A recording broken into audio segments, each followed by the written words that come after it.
இறை இறக்க ஆண்டவரின் அன்பு பக்தர்களே, இதோ ஒவ்வொரு நாளும் வேண்டுகிறேன், என் வேண்டுதல்கள் ஏன் கேட்கப்படவில்லை என்று யோசித்துக் கொண்டிருக்கிறீர்களா? இதோ இறைவனின் வாக்கு அதற்கான பதிலாய் உங்களுக்கு வருகின்றது.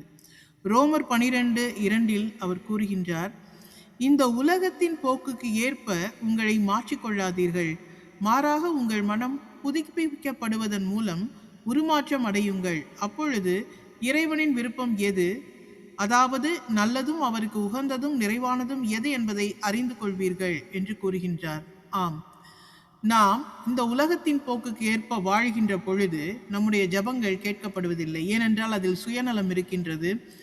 அதில் இறைவனுக்கு விரும்பாத இறைவன் விரும்பத்தகாத விஷயங்களை நாம் கேட்கின்றோம். சிலரை பழிவாங்குவதற்கு கூட நாம் ஜபத்தில் ஏறெடுக்கக்கூடிய சூழல்களில் நாம் தள்ளப்படுகின்றோம். ஏனென்றால் நாம் உலகத்தின் போக்குக்கேற்ப சிந்திக்கக்கூடியவர்களாக இருக்கின்ற பொழுது இவ்வாறான தவறுகள் நிகழ்கின்றது. இந்த உலகம் நாளுக்கு நாள் மாறிக்கொண்டே இருக்கின்றது. அதன் மதிப்பு, எண்ணம், வாழ்க்கை முறை அனைத்துமே மனிதனை இறைவனிடமிருந்து விலகிச் செல்லும் வகையில் மாறிக்கொண்டிருக்கின்றது. இந்த உலகமானது செல்வத்திலும் அதிகாரத்திலும் புகழிலும் வெற்றியை அளவிட்டுக் கொண்டிருக்கிறது. ஆனால் இறைவன் இதயத்தின் தூய்மையும் அன்பையும் கீழ்ப்படிதலையும் மதிக்கின்றார். அதனால்தான் பவுல் இந்த உலகத்தின் போக்குக்கேற்ப உங்களை மாற்றிக்கொள்ளாதீர்கள் என்று எச்சரிக்கின்றார். இறைவன் விரும்பும் மாற்றம் வெளிப்புற மாற்றம் அல்ல, உள்ளத்தின் மாற்றம், மனம் புதுப்பிக்கப்படுதல். அவரின் வார்த்தைகளை கேட்டு நம் மனம் புதுப்பிக்கப்பட வேண்டும். அவருக்கு சாட்சியாக நாம் வாழ வேண்டும். அவரின் அன்பை நாம் இந்த உலகத்தில் பிரதிபலிக்க வேண்டும்.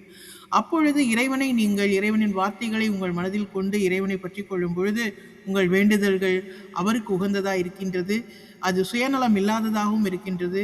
ஆகவே உங்கள் வேண்டுதல்கள் உடனடியாக கேட்கப்படும்.